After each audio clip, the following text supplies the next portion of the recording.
Oi, gente querida, gente amiga da comunidade Paz e Bem, da Pós TV 247, de todos os outros canais que nos seguem aqui, Filosofia em Movimento, canal do Sejus, eu sou Carla Pavão.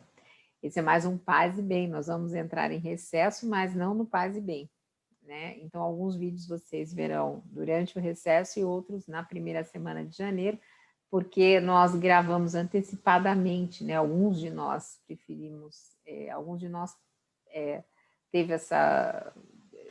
acabou gravando antecipadamente, como foi o meu caso, não foi todo mundo. Mas hoje eu queria conversar com vocês sobre um livro que, quando eu comprei, eu achei assim, puxa, né? A gente não estava na pandemia de novo, achei, puxa, esse texto já não é tão atual, embora o livro seja atualíssimo.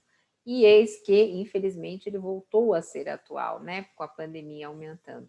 Então, deixa eu ver se eu consigo mostrar para vocês. Covid-19, a Mãe Terra contra-ataca a humanidade. Advertências da pandemia, por Leonardo Boff. Ele fica ao contrário na câmera, né? Isso a ótica na física explica, mas eu também não sei como fazer diferente. Então vamos lá. Então, ele vai dizer o seguinte: tem um capítulo aqui que ele diz aos confinados a meditação da luz. E eu achei muito oportuno fazer isso nesse momento, só vou pegar um lápis aqui para eu não perder que eu fiz isso no Paz e Bem para vocês, só para eu anotar. Vamos lá. Ele vai dizer o seguinte: a grande maioria está atendendo às recomendações oficiais, ou estava quando o Leonardo escreveu esse texto, né, de distanciamento e uso de máscara, para não disseminação da Covid.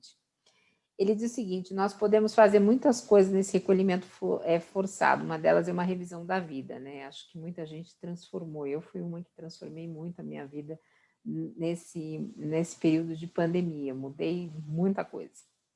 Então ele vai dizer o seguinte: como mudar para melhor, né? Que a gente pode se entreter com filme, com romance, com outros meios, mas tem a oportunidade de fazer exercício, de fazer meditação, e não somente para as pessoas religiosas, mas também para aquelas sem ligação alguma. A gente tem visto o crescimento desse canal, e existe muita gente espiritualista, né? Muita gente que está no ateísmo, e o Mauro tem falado até da experiência dele como ateu, para se ligar ao Partido Comunista. Então, nós temos visto isso aqui no canal.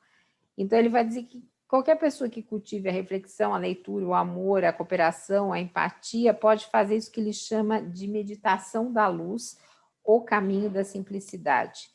E que isso tem uma ancestralidade tanto para o Oriente quanto para o Ocidente, porque a gente tem conversado muito, inclusive eu vi um texto que a Josi, nossa querida moderadora, me enviou, do Outras Palavras, sobre a questão eurocêntrica, né, e esse olhar somente para o Ocidente. Recomendo muito. Depois, Josi, quando você estiver assistindo esse Paz e Bem, coloca o link aqui para o pessoal nos comentários, por favor, porque agora, se eu fizer isso, eu vou me atrapalhar. Então, vamos lá. E ele vai dizer o seguinte, que essa meditação para a luz tem a ver com a nossa vida interior e com o nosso espírito, que inclui o corpo, em particular o cérebro, que é a base da nossa consciência e inteligência. Isso aqui dialoga muito com os trabalhos da Fernanda Carlos Borges, na playlist Corpo e Espírito, gente. Dá uma olhada lá, se você perdeu as aulas dela sobre corpo e espírito. Olha a gente falando sobre essa questão corporal e a espiritualidade dessa questão corporal. E ele vai falar o seguinte: durante o isolamento social, uma das iniciativas, né, que a gente pode incluir é essa meditação, que tem que ser algo simples e difícil, simples e não difícil. Para vocês que estão seguindo a Monja Reixin, ela tem ensinado técnicas de meditação do Zen Budismo. Se você perdeu, tem as aulas lá na playlist do canal Paz e Bem. Vejam a diversidade desse canal, é isso que eu sempre venho citando. E ele vai dizer o seguinte: vamos conhecer um pouco melhor o nosso cérebro. Aí é o Boff falando do ponto de vista de um aconselhamento espiritual sobre o cérebro. Não é um cientista, gente. Então, vamos ter esse olhar aqui conjunto. Ele vai falar o seguinte, ó. Não se trata de discutir sobreposições, a reptiliana, que diz respeito aos nossos movimentos instintivos, a límbica, relacionada aos sentimentos, e a neocortical, ligada ao raciocínio, à lógica e à linguagem. Não é isso que a gente vai falar. Ele vai falar o seguinte, ele vai falar, ó, tem o hemisfério esquerdo e o direito, certo? O esquerdo, análise, discurso lógico, conceito, número e conexões causais. O direito, síntese, sentimentos, criatividade, intuição, lado simbólico das coisas e a percepção da totalidade. No meio desses dois tem uma coisa chamada corpo caloso. Fica aí, embora seja uma coisa muito da ciência, mas fica aí que nesse momento de negacionismo da ciência, é importante a ciência conversar com a espiritualidade, por isso que eu escolhi esse texto. Aí ele vai o seguinte, o corpo caloso separa e une os dois hemisférios, né? Outro ponto importante do cérebro é o lobo frontal, onde se concentra a mente humana. Então, há muitas teorias sobre isso e vários neurocientistas sustentam que a mente ou a psique é o nome que damos às realidades intangíveis elaboradas no cérebro, tais como a vida afetiva, o amor, a honestidade, a arte, a fé, a religião, a reverência, a experiência do luminoso, que essa experiência do luminoso é muito bem relatada por Jung. Eu tenho o livro da biografia dele, a última biografia dele que foi escrita, uma parte por ele, uma parte pela secretária particular dele, ele fala muito de como ele acessou essa experiência do luminoso, é muito bonito. E aí ele vai falar do sagrado, mas também aos antivalores. Então, aí ele vai falar do ponto de Deus, e esse ponto de Deus, nós espíritas também tentamos explicar, por isso também que eu trouxe esse texto, porque eu acho que é uma reflexão importante. Então, ele vai falar assim, a mente espiritual, a antropologia cultural deu-se conta de que todas as culturas há duas constantes, a lei moral na consciência, isso nós espíritas falamos, e Kardec colocou isso nas obras dele, e a percepção de uma realidade que transcende o mundo espaço-temporal e que concerne ao universo e o sentido da vida. Isso a gente tem o filósofo Herculano Pires, que a Dora cresceu com ele, a Dora encontra, e que ele vai falar da interexistência, né? Fazendo uma referência ao existencialismo. Então ele vai falar assim, repousam em alguma estrutura neural, mas não nos neurônios, eles possuem outra natureza, até algo inexplicável, que os neurocientistas chamam de mente mística, em inglês, mystical mind, né? E ele fala assim, eu prefiro uma expressão mais modesta, que é mente espiritual. Eu também prefiro essa nomenclatura que o Boff adota aqui. Então, mente espiritual. E ele vai falar, esta mente espiritual, neurocientistas, neurolinguistas chegaram a identificar o que se chama ponto de Deus no cérebro. Então, a mente espiritual e o ponto de Deus no cérebro. E eles constataram que o ser humano se interroga existencialmente sobre o sentido do todo, do universo, da sua vida, e pensa seriamente com o que ele coloca aqui em letra maiúscula, da última realidade sobre Deus. Produz-se, então, um descomunal aceleração dos neurônios aonde? No lobo frontal. Por isso que a gente falou desses conceitos científicos, né? E daí o que acontece? Esta modificação aponta que o seguinte, que nós temos órgãos externos como os olhos, os ouvidos, assim como internos, que mudam. Então, os teólogos escolheram esse nome de ponto de Deus, né? Não foram os teólogos que escolheram esse nome de ponto de Deus, mas sim os cientistas. Então, mediante esse órgão interno, dizem esses neurocientistas, nós captamos aquela realidade, ele coloca em maiúscula de novo, que é tudo unifica e sustenta, desde o universo estrelado, a nossa Terra, até nós mesmos, a fonte de tudo ser, a fonte que faz tudo ser o que é, e que cada cultura dá um nome a isso. Então, vejam que beleza. O grande espírito dos indígenas, Alá, Shiva, Tal. Nós temos também no Mulheres e Mitos sobre o Tal, da perspectiva do corpo. Javé, Olorum dos Nagô e nós, simplesmente Deus. Nós, eu incluída aí. Que do sânscrito é Di, e significa luz, de onde vem a palavra dia. Dia, veja que lindo isso. E eu vou lembrando aqui que o Herculano Pires, que é esse filósofo muito importante, progressista do espiritismo, ele falava muito do fiat luz, né? Então a gente está falando de luz, de dia, dessa coisa toda ligada a Deus. A natureza misteriosa da luz, por isso que eu falei do fiat luz. Olha aqui. Antes de nos focarmos na meditação da luz, cabe uma palavra sobre a natureza da luz. Ela é tida hoje como um fenômeno. Estou acabando aqui, gente. Falta pouco, que esse capítulo é muito interessante. Fenômeno tão singular para a ciência como para a física quântica e a astrofísica.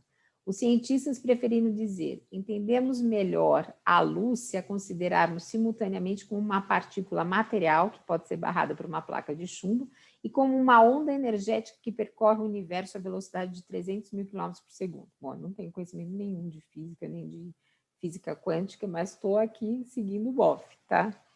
Biólogos chegaram a descobrir que todos os organismos vivos emitem luz, os biofótons, invisíveis a nós, mas captáveis por aparelhos sofisticados. A sede dessa bioluz estaria nas células de nosso DNA. Oh, Boff, que antenado. Portanto, somos seres de luz. Que coisa mais linda, somos seres de luz. E Kardec vai trazer isso para nós espíritos, dizendo que nós somos espíritos rumo à perfectibilidade dos espíritos puros. Então, ele vai dizer aqui o Boff. Ademais, a luz é um dos maiores símbolos humanos e o nome que se dá à divindade ou Deus como luz infinita e eterna. Eu achei muito bonito esse texto. Agora, como praticar essa meditação da luz que o Boff nos ensina? Então, vamos lá. Ele vai dizer assim, como faz isso? Fundamentalmente, tanto no Oriente como no Ocidente, comungam da mesma intuição. Do infinito vem a nós por um raio sagrado de luz que incide em nossa cabeça, corpo caloso, por isso que ele explicou tudo aquilo, penetra todo o nosso centro energético, os chakras para os orientais, para nós espíritas, os centros de força, que nós falamos e estudamos, ativa os biofótons, que a gente estava falando que estava ligado ao nosso DNA e nos faz seres de luz, sana nossas feridas, nos eleva e nos transforma em seres de luz. Que maravilha a gente pensar isso num momento que nós estamos tão longe um dos outros, né? E podemos pensar nessa luz interior. E ele vai dizer, conhecido é o método oriental em 3 passos. Diante de uma vela acesa, a pessoa se concentra e diz, eu estou na luz. A luz está em mim, eu sou luz. De novo, eu estou na luz. A luz está em mim, eu sou luz. Essa luz se expande por todo o corpo e para tudo que está ao redor, para a terra, para os céus, para o universo inteiro. Permite uma experiência de não dualidade. Tudo é um e eu estou no todo. Para nós espíritas, essa questão de nós ficarmos fixando a mente nos permite até uma conexão, muitas vezes mediúnica, inclusive, com os espíritos elevados e sentir essa experiência no corpo, né? E aí ele vai dizer, o método ocidental se parece com o oriental. Era praticado pelos primeiros cristãos em Alexandria, no Egito, que professavam Deus é luz, Jesus, luz do mundo, e o Espírito Santo, a lux beatíssima. E ele vai dizer o seguinte, coloque-se num lugar cômodo, na beira da cama, como se faz ao levantar ou ao deitar, ou num lugar recolhido da casa, né? É importante a gente ter esse silêncio, essa paz. Concentre e invoque essa luz beatíssima. Ela provém do infinito do céu e incide sobre o nosso corpo caloso, fazendo com que ele se abra. E daí este raio de luz sagrada já permite a união dos 2 hemisférios do cérebro, produzindo equilíbrio entre razão e sentimento. Então, vocês lembram que eu vim falando constantemente de buscar o centro, o equilíbrio a partir das reflexões do monge Anselm Grün. Quem perdeu está lá na playlist. Tem, acho que 3 ou 4 programas falando disso, na perspectiva dos pacientes borderline, né, mas que servem nessa pandemia para todos nós que estamos vivendo estados diferentes, né, psicológicos, emocionais, enfim. Então, para encontrar esse próprio centro. E aqui isso também nos leva a isso. Ele vai seguir, ele vai dizer, deixa essa luz divina a penetrar todo o seu corpo, o cérebro nos 2 lados, as vias respiratórias, lembrando, no corpo e espírito a gente fala de Gaia, Arsa, da questão da respiração, a monja Reixin também, os pulmões, o coração, o aparelho digestivo, os órgãos digitais, a perna e os pés. Conduz a luz especialmente para as partes que estão doentes e que produzem dor. Já que a luz desceu, faça regressar percorrendo o mesmo caminho da descida, revitalizando todos os seus órgãos. Que bonito isso. E ele vai dizer os benefícios. Você começa a sentir essa luz, divina potência em suas energias, propiciando leveza a todo o seu ser corporal e espiritual. Dê-se um tempo para curtir essa energia, que ela energiza, demore, concentra. Agradeça ao Espírito de luz, que é o Espírito Santo. Nós, espíritas, claro que não temos o Espírito Santo, mas acreditamos nos nossos guias, nos nossos espíritos de luz, né? Lentamente, seu corpo caloso se fecha e você sai mais espiritualizado, mais humanizado e com mais coragem para enfrentar o peso da vida. Se você gostou, curta, compartilha, se inscrevam nos canais, no Paz e Bem, na Pós TV 247, lembrando que essa meditação da luz é uma meditação indicada por Leonardo Boff. Um beijo grande, gente querida e gente amiga. Nós vamos estar em recesso durante um período do Caminhos do Espiritismo, mas em janeiro já voltamos. Nós estivemos 2 anos inteiros no ar, sem perder nenhuma semana. Graças a vocês que fazem essa comunidade linda e querida. Um beijo grande, paz e bem, gente, paz e bem.